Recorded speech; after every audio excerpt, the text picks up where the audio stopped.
Hello everyone, welcome to today's lecture. In this video, we are going to learn about different IEEE standards for floating point numbers. In our previous lecture, we have learned two different representation of number, which is a fixed point representation and floating point representation. But floating point numbers are an important data type in computation which is used extensively. Yet many users do not know the standards which is used in almost all the computers. Yet many users do not know the standard which is used in almost in all the computer hardware to store and process the data. So for that, the representation used is a floating point representation.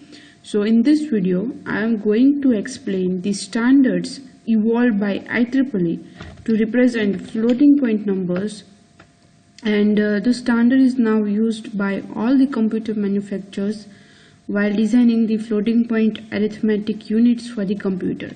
So now let's understand what are the different standards to represent the floating point representation that is given by IEEE. So IEEE divide this IEEE provides two different standards to represent the floating point numbers. The first is a 32-bit standard and the second is a 64-bit standard.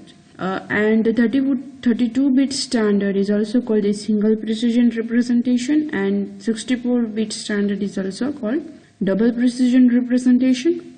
So now let's start with the first, which is a 32-bit standard. So 32-bit standard, as per the name suggests, we can assume that the number that is stored is in the size of 32-bit. So a single precision is a 32-bit representation of numerical value in the computers. Single precision uses a 32-bit to represent a floating point number. So now we already know that numbers are stored in the binary formats in zeros and ones. So when we are using the 32-bit standards of IEEE, at that time computer stores a value in the form of 32 bits only. So the example of this standard is C++ float data type stores a single precision numbers in the 32 bits. So this is the example, that is a real life example which is used a single precision representation to store the data in the memory. So now this is a basic overview. Now let's understand what is the exact format of the 32-bit floating point number, or how this number is stored in the memory. So this is a syntax. So as per shown in this figure, you can see that there are mainly three terms, which is a sign bit, exponent and mantissa, that we have already learned in our previous lecture, that the floating point number has a sign digit, then mantissa, and then the exponent digit.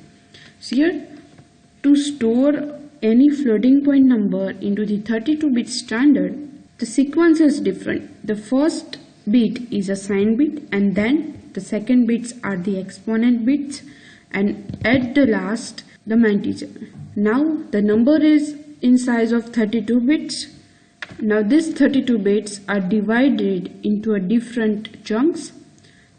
So first bit is a sign bit and the size of that bit is a 1 bit. So first bit represents the sign of the number.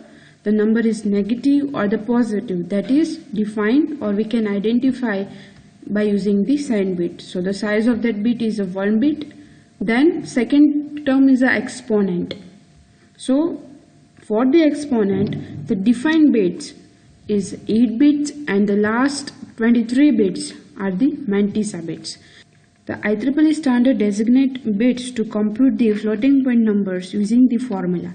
They provide one formula for floating point representation, which is first is a sign bit, then 2 raised to exponent, so this is the exponent term, and at the last, which is a mantissa term. So this is the same as this shown in this figure. Yes. Now only one thing we need to understand is here, as I said, that 2 raised to exponent. So IEEE provide one value for that exponent. So exponent is equals to e minus 127. So that is defined by IEEE to store any number into the 32-bit standard.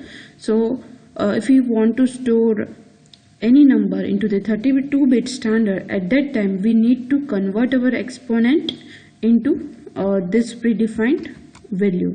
So the value is e minus 127. Now this is a syntax, or we can say that this is the structure of 32-bit number. Now let's understand this with one simple example. So in your exam, the question is asked like represent 1259.125 in a single precision and double precision formats. So this number is a decimal number. We need to convert this number into the single precision floating point number. So to convert decimal number into the floating point number, the steps are same. First we'll take the decimal number and then we'll convert this number into the binary. Now this number is divided into these two parts. First is the integer part and second is the fractional part.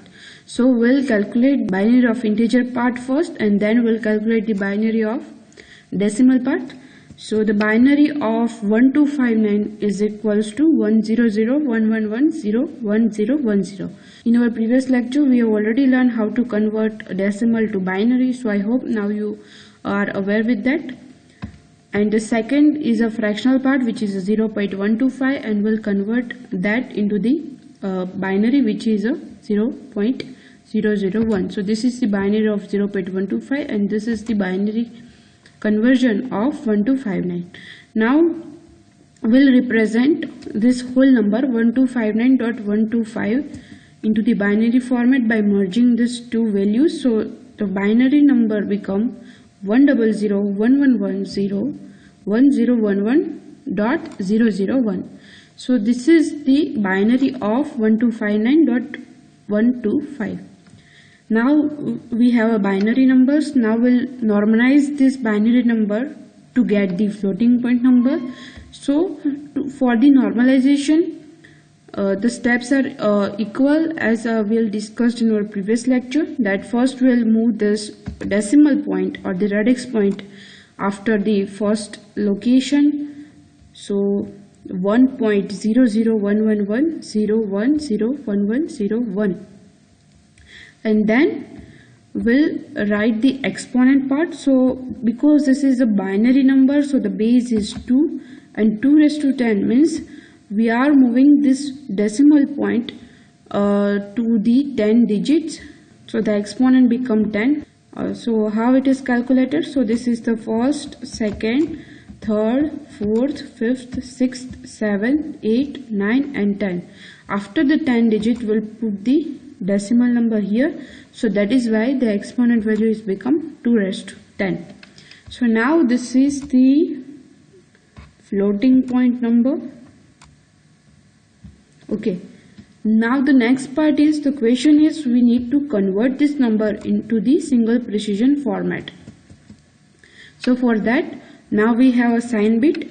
Because this number is a positive, so the sign bit becomes 0. So sign bit value of the sign bit is 0. Now the value of exponent, yes, 2 raised to, so as per this equation, 2 raised to anything is become the exponent. So here 2 raised to 10, so the exponent value is equals to 10. So here e is equals to 10, and the last is the mantissa bit. Now we already know what is a mantissa bits. The value after the radix points are called the mantissa bits. So the mantissa bits become 001110110110001. These three values are calculated from floating point number. So as per the format, first sign bit we already have, then exponent bits we already have, and the mantissa bits we already have. But we have a sign bit in the binary format, we have a mantissa bits in binary format, but we don't have a exponent in our binary form. Why? Because the value of the exponent is 10 and 10 is not the binary number. Okay, so now as I already said that 2 raised to exponent is equals to e minus 127. So now we have a exponent value 10. So 10 is equals to e minus 127, as per the formula, and then we'll calculate the exponent value. So the exponent value is become 127 plus 10, and then the value is 137. So now we have 137 as an exponent value, but this is not in the binary format. So we'll convert 137 into the binary format. So the binary of 137 is become 1001001. So now we have binary of exponent, binary of sign bit, and binary of Mantissa bit.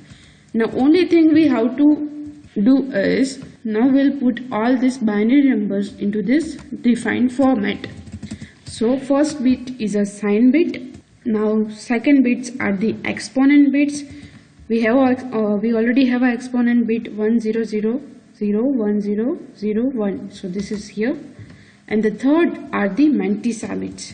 We already calculate the Mantissa bits here, so we'll directly write this as a Mantissa bits, and the last one is a Mantissa bits.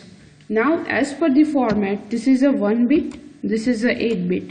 So 8 plus 1, 9, and the size of the Mantissa bit is 23 bit, but we have the Mantissa of only a 13 bits.